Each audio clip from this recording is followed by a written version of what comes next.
일본 가와사키시의 한 백화점. 이곳 지하에는 왜 있는지 모를 시설이 하나 있는데요. 바로 푸치컬레이터라고 불리는 이 작은 에스컬레이터입니다. 높이가 겨우 83.4cm, 계단으로 치면 달랑 5칸밖에 안 되는 짧은 구조로 이동이 어려운 노약자나 장애인을 배려해 설치했다고 하는데요.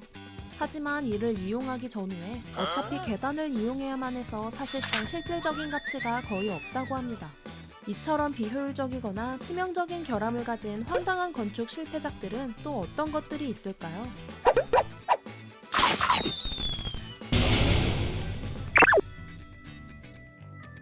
2020년 댈러스의 한 건물 폭파 현장에서 카운트다운이 시작되었습니다. 11층 높이의 구 어필리에이티드 컴퓨터 서비스 건물을 철거하는 순간이었죠.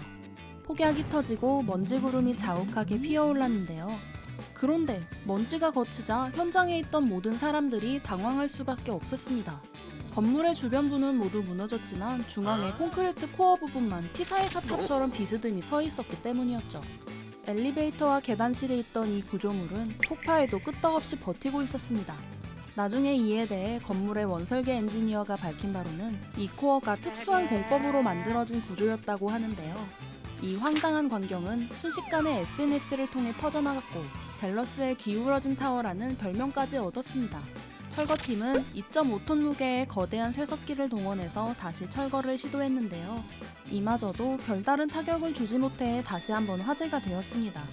결국 폭파 시도 후 2주가 지난 뒤에야 이 구조물을 완전히 철거할 수 있었죠. 영국 맨체스터 시민들은 바람이 부는 날이면 도시 어디에서나 들리는 이 기묘한 소리에 익숙합니다.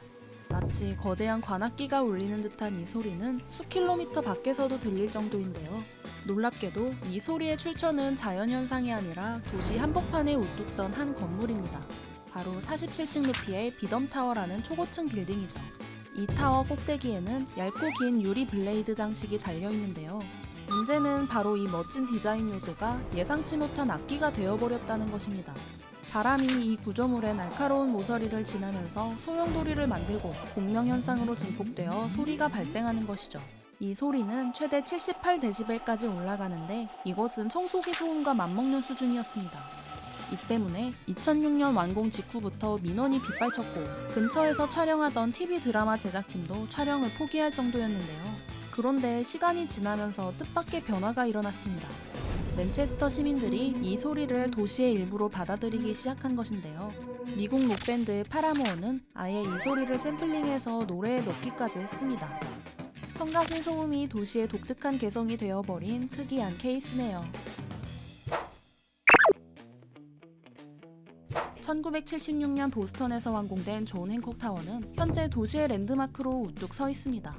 하지만 이 건물이 완공되기까지의 과정은 정말 순탄치 않았는데요. 바로 무게가 230kg이나 되는 건물 유리창이 강풍에 파손되어 거리로 추락하는 일이 반복되었기 때문이죠. 거기다 깨진 자리를 급히 합판으로 때우다 보니 건물이 누더기처럼 보였습니다. 이 때문에 건설 당시 보스턴 시민들은 이 최첨단 빌딩을 합판 궁전이라는 우스꽝스러운 별명으로 불렀는데요. 혁신적으로 도입한 이중창 구조의 유리창이 열팽창과 수축으로 생기는 압력을 견디지 못해 벌어진 일이었죠. 결국 건설사는 1344개의 모든 창문을 교체해야만 했습니다. 그런데 창문 문제를 해결하려고 풍동 실험을 하다가 더 심각한 결함들이 줄줄이 발견되었는데요.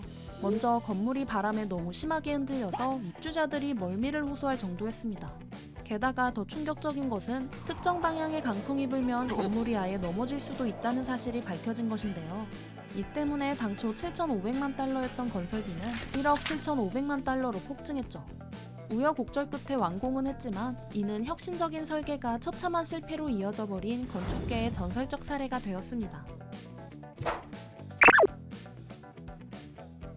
1940년 7월 미국 워싱턴주 타코마 해협에 당시 세계에서 세 번째로 긴 현수교가 화려하게 개통했습니다.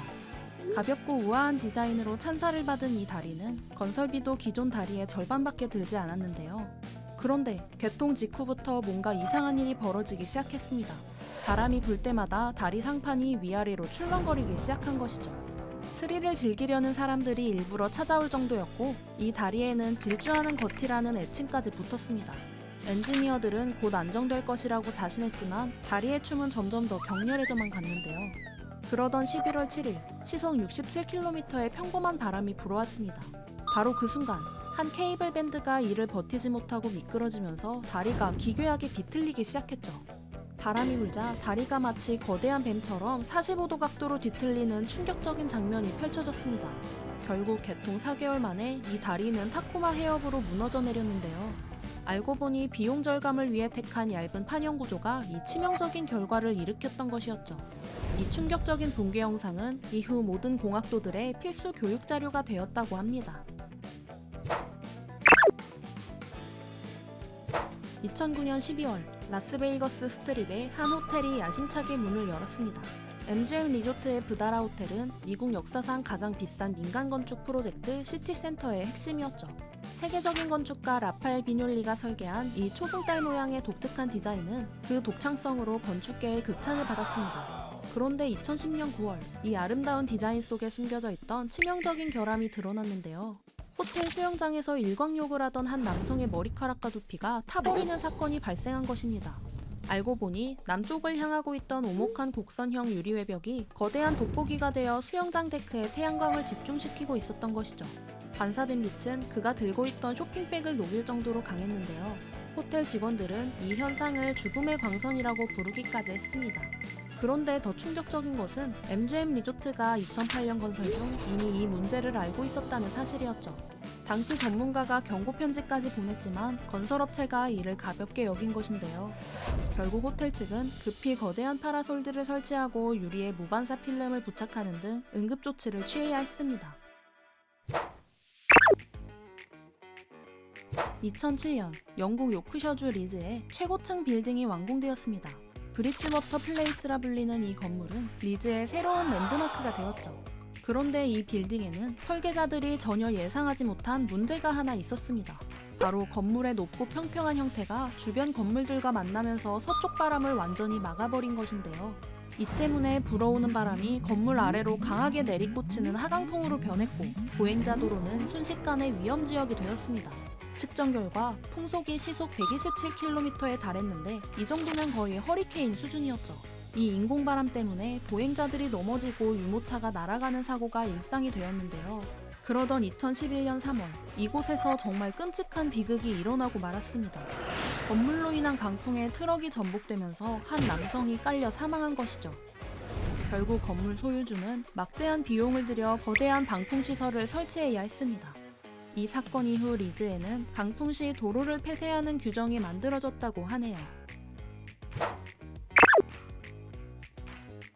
2009년 6월 중국 상하이 미난구에서는 로터스 리버사이드라는 아파트 단지가 거의 완공 단계에 있었습니다. 13층 높이의 신축 아파트들이 곧 입주를 앞두고 있었고 시공사는 마무리 작업에 한창이었는데요. 어느 날 시공사가 지하 주차장을 만들기 위해 건물 남쪽을 파내던 중 그곳에서 나온 엄청난 양의 흙을 어디에 둘지 고민하다 건물 북쪽에 그대로 쌓아두기로 했습니다. 그렇게 쌓아둔 흙더미는 10m에 달하는 거대한 산이 되었죠. 그런데 6월 26일 저녁 상하이에 갑자기 폭우가 쏟아지기 시작했고 흙더미가 빗물을 머금으면서 무게가 급격히 증가해 건물 북쪽 집안에 엄청난 압력이 가해졌습니다. 하지만 그 반대편은 땅을 파낸 상태라 지지하는 힘이 전혀 없는 상황이었죠. 이 때문에 콘크리트가 극심한 압력 불균형을 견디지 못하고 천천히 옆으로 기울어지기 시작했습니다. 결국 아파트는 남쪽 주차장 방향으로 완전히 쓰러져 버렸는데요. 공학적 검토를 하지 않은 시공사의 황당한 실수로 이 사건은 유명한 건축 실패의 교과서가 되었죠.